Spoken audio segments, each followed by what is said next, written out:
Coucou, c'est Solange. Certains d'entre vous le savent peut-être, j'ai eu une très grande fierté récemment, c'était celle d'avoir l'honneur de faire partie des 14 experts du congrès virtuel EFT, ce superbe événement 100% en ligne, un des plus grands événements francophones sur la psychologie énergétique et donc sur l'EFT.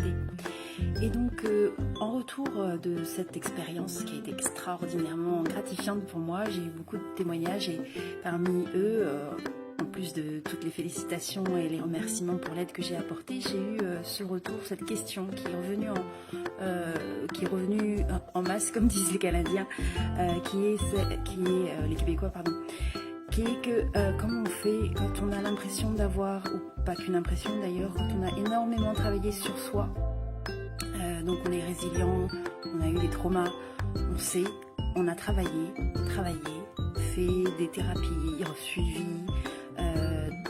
des programmes, été suivi par des thérapeutes, voilà, fait un travail important, conséquent sur soi, avec une belle intégration, une belle compréhension, et pourtant, ça coince encore, et on sent bien qu'il y a encore beaucoup de travail, et que c'est vraiment épuisant. Donc comment on fait quand à un moment donné, on a envie de dire stop?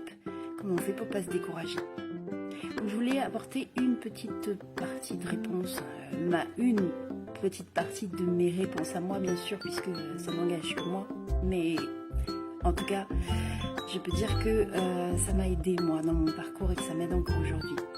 Alors, ça m'arrive aussi donc de me décourager parce que j'ai aussi beaucoup de casseroles, comme beaucoup, et que je continue à travailler sur moi, bien sûr. J'apprends, je me forme encore tout le temps, je sors tout juste d'une formation sur les traumas et comment leur apporter une autre aide énergétique par l'AIT. Et malgré tout, voilà, malgré tout ce travail, j'ai encore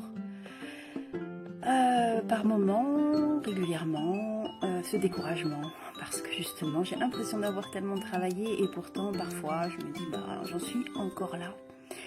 Et alors à ce moment-là, ce qui est très important pour moi, c'est de prendre conscience de mes avancées, de mes petits pas, de ce que j'ai déjà réussi à développer ou là où j'ai réussi à progresser pour l'intégrer.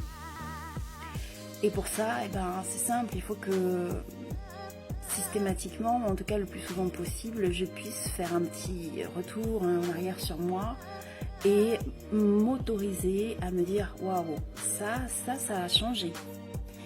Ça a changé, c'est différent. Là, il y a quelque chose de différent, de peut-être de plus positif, en tout cas de plus épanouissant pour moi. Et alors, je me le note, c'est ça le plus important. Moi, j'en ai partout des petits trucs comme ça, des petits carnets de toutes les sortes, de toutes les tailles. Alors, comme je suis pas une personne très disciplinée, ni très, on va dire, disciplinée, j'en ai un peu partout parce que j'ai jamais le même. Et par contre, voilà, ça me permet d'avoir sous la main toujours, où j'ai même peut-être des petits papiers que je vais après intégrer. Et l'idéal serait peut-être d'avoir un carnet dédié à enregistrer, stocker, même par un mot, par une impression, vos petites, qui ne sont pas des petites, mais vos avancées, vos progressions, vos observations sur vous-même de ce chemin qui se met en place. De manière à ce que de temps en temps, justement dans ces moments de coups de mou, quand on en a un peu marre, on puisse rejeter un œil dessus.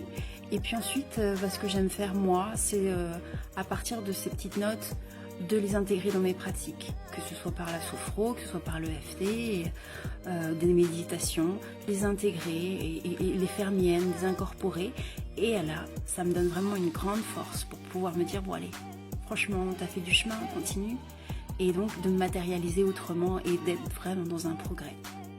Voilà, c'était ma petite astuce, mon petit truc à moi, un de mes petits trucs à moi pour pas me décourager quand je me dis il y en a assez de travailler sur soi.